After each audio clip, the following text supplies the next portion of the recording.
नमस्कार फ्रेंड्स, हमारे इस YouTube चैनल में आप सभी दर्शकों का बहुत बहुत स्वागत है।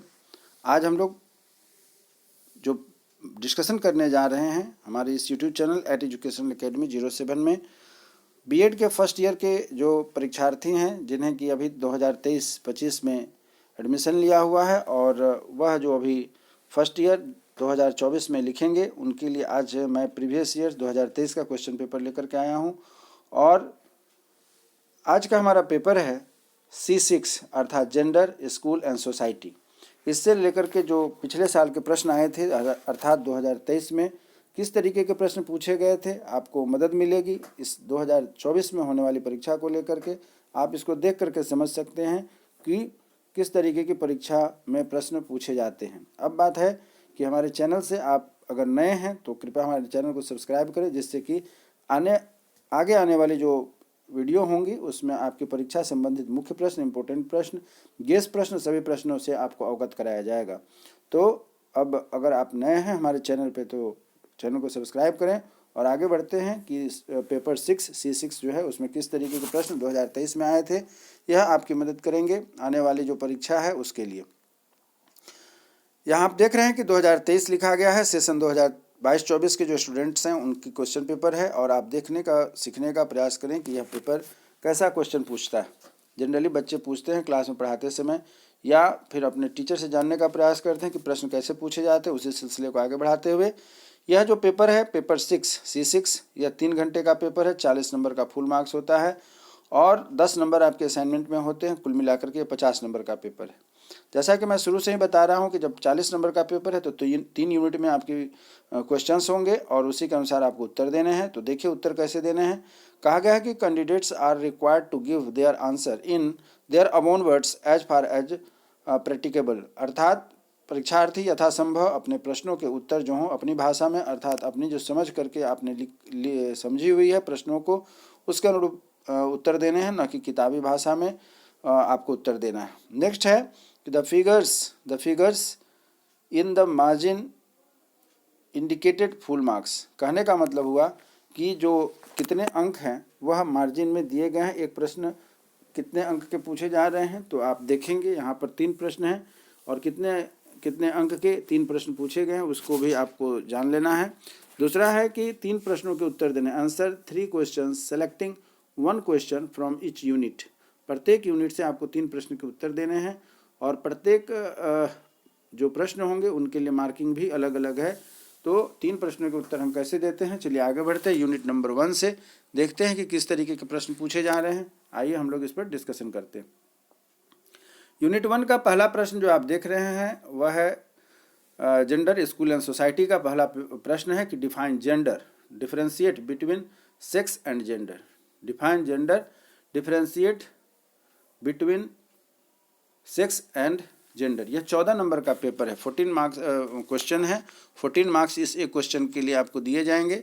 इसका हिंदी रूपांतरण है कि जेंडर को परिभाषित करिए, सेक्स और जेंडर में अंतर बताएं। जेंडर को परिभाषित कीजिए, सेक्स और जेंडर में अंतर बताएं। यह 14 नंबर का प्रश्न है। इसका दूसरा प्रश्न है, इन दो में से किसी एक प्रश्न का उत्तर देना है। What is feminism?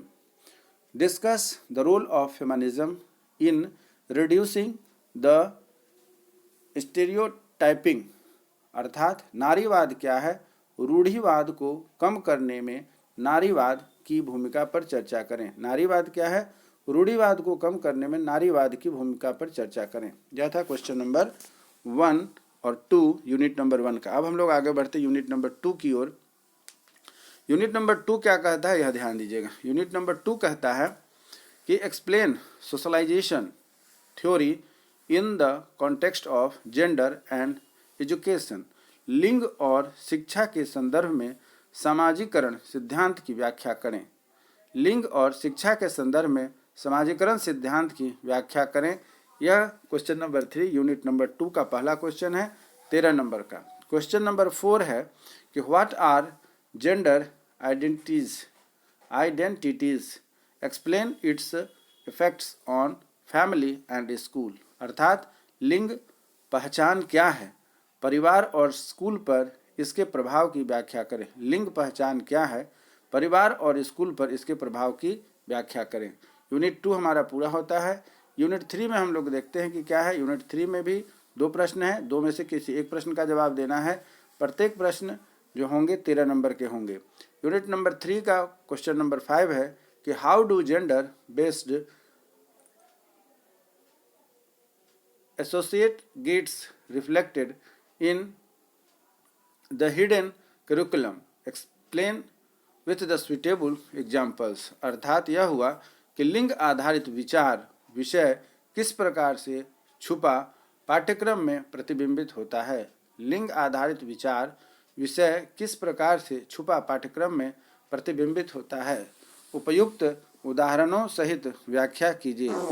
लिंग आधारित विचार विषय किस प्रकार से छुपा पाठ्यक्रम में प्रतिबिंबित होता है, उपयुक्त उदाहरणों सहित व्याख्या करें।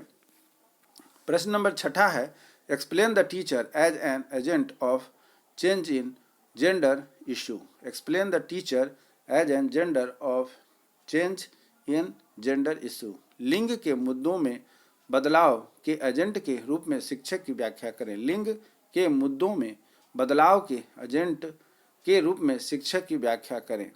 तो इस प्रकार आपने देखा कि टोटल 6 प्रश्न C5 से आपको दिए जा रहे हैं, जिसमें कैसे कैसे प्रश्न आते हैं, कितने मार्क्स के होते हैं और कैसे आपके उत्तर लिखने हैं। लगभग आप 350 शब्द से ऊपर में इन प्रश्नों के उत्तर लिखेंगे, क्योंकि यह डिस्क्रिप्टिव क्वेश्चन है और डिस्क्रिप्टिव क्वेश्चन में अच्छे अंक पाने के लिए कम से कम 350 से ऊपर शब्दों में जब आप इनके उत्तर को लिखेंगे तब आपका जो समझिए कि सही उत्तर माना जाएगा और पर्याप्त नंबर मिलेगा। तो आप प्रयास करेंगे कि कम से कम 350 से ज़्यादा शब्दों में प्रश्नों के उत्तर लिखें। यह आपके लिए, आपके विषय के लिए और आपके भविष्य के लिए, तीनों के लिए बहुत ही अच्छा होगा। उम्मीद करता हूं कि आज का वीडियो आपको अच्छा लगा होगा। हमारे चैनल पर यदि नए हैं तो सब्सक्राइब करें और अपने मित्रों को अधिक से अधिक शेयर करें, जिससे उन्हें भी परीक्षा की तैयारी करने में मदद मिल सके। इसी उम्मीद और शुभकामना के साथ कि हमारी आपकी फिर से मुलाकात होगी एक नए वीडियो में। तब तक के लिए नमस्कार, जय हिंद।